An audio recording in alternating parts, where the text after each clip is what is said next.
শোনো, আমার মনে হচ্ছে আমি যখন তখন তোমার প্রেম করে যাবো। হয়তোবা গেছি, কিন্তু এখনো বুঝতে পারছি না।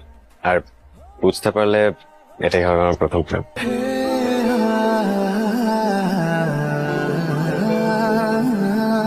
মিয়া, ছোট্ট একটা দেশ বাংলাদেশ, আর এই দেশের রাজধানী হলো ঢাকা শহর। আর ঢাকা শহরের মধ্যে ছোট্ট একটা এলাকা হইলো এই ফরজগঞ্জ।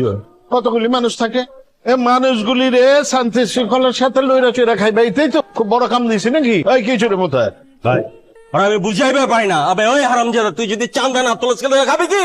এই যে কি করলি এটা? চান্দা? এই বেটা, আমরা কি চান্দা খাই? হ্যাঁ, আরে এটা আমগো হক। হকরে তুই চান্দা কই দিলি? মাইনসে কি করবে তুই যদি চান্দা কস? বুঝছি, এর লেগে তো মাইনসে হাল্লায় চান্দাবাজ কাজী। হ্যাঁ, আল্লাহ এখন পর্যন্ত কথাবার্তা শিখছ নাই। না না, কি হয়েছে রহান? ভাই এরা এক প্রকার জুলুম হয়ে যেতে হবে। আমরা যদি পোলাপাইন গিয়া এই খাতে ওই খাতে টাকা পয়সা তুলি, তাহলে ব্যবসায়ীরা ব্যবসা করবো কেমনে? আমি পারবো না, আমার এইসব। আবে একেবারে বঞ্চ ট দিয়ে তোর দাঁত কিন্তু ফেলাই দিমু। বড় ভাইয়ের সামনে তুই না কইবার লাগছো। হ্যাঁ, আমি কই দিলাম তোরে। আচ্ছা আচ্ছা, ঠান্ডা ঠান্ডা।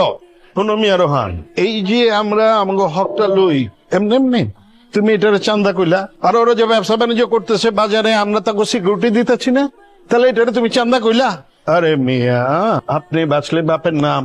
আর এই যে হিরোর মতো সুন্দর সুন্দর জামা কাপড় পরে ফুরফুরা শরীরে ঘুরে বেড়াইতেছ, মালাইবো করতে গিয়া? হ্যাঁ, আমার বাপের ঘরের থেকে, বাপের বাড়ি ঘর বেচা তোমার জামা কাপড়ের টাকা দিব নাকি? শোনো মিয়া, পাবলিকের কাছে পয়সা লও, ওর মধ্যে থেকে কিছু দেশের উন্নয়নে খরচ করো, কিছু নিজের উন্নয়নে খরচ করো, আর বাঁচলে কিছু আমারে দিও। এর বাইরে তো আর কিছু না। হ্যাঁ, আর মিলামিশা কাম করো, ঠিক আছে? আচ্ছা, ওই তোর আবার কি হচ্ছে বেটা? হ্যাঁ, ভাই তুই বড় ভাইয়ের হোম কে গছিয়ে তুই পারবি না। এই সাহস তোরা কে দিচ্ছে? আমি মোতাহার খারা। তার আবে যাচ কই? একটু বেশি বেশি করতেছ না? আমার কথার উপর দিয়ে সামনে থেকে গেলি কে লেগা? তুই চিরস না আমি কে? আমি কি করবার পারি? কানের নিচে যখন দিমুন না একেবারে কান বারে। এই বাবু,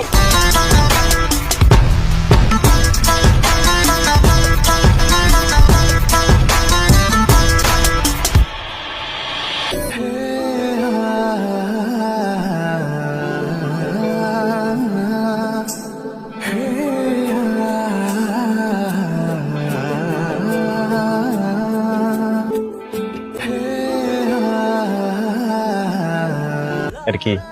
পায়েস। কে রান্না করছে? আম- দারুণ রান্না করছো তো।